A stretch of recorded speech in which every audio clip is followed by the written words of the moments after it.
Tako jedna. Pa dok li vi mislite ovako? Pa šta sam ja, pros? Jel ja treba sve ovdje da radim? A šta vi radite? Ja ne spavam, bre, noću, samo da vama bude bolje. Teli ste da idete u Evropsku uniju. Jel sam vas poveo tamo? Jel sam vam... pazi, obezbedio sam vam da jedete. Obezbedio sam vam osiguranje. Obezbedio sam vam i zdravstveno sam obezbedio. I vi ništa? Pa šta je ovo? Čekaj, nismo, kaže, mi za šišanje. Nego zašto ste nego za šišanje? Nego zašto? Pa šta mislite? To što dajete malko sira i malko mleka, pa to je malo, razumeš, za Evropsku uniju. Pa tamo ima da budete posljednji na to tržište, razumeš?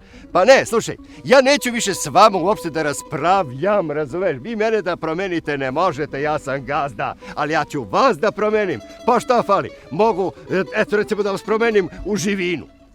Pa ja ću onda klepo da gajim živinu. Pa šta fali živini? Pa vi mi ne trebate, razumeš? Pa ta živina lepo će da kljucka tako po dvorištu, hoće da da neko jaje, malko mesa, razumeš? I onako živina zaboravi šta je doručkovala jutros.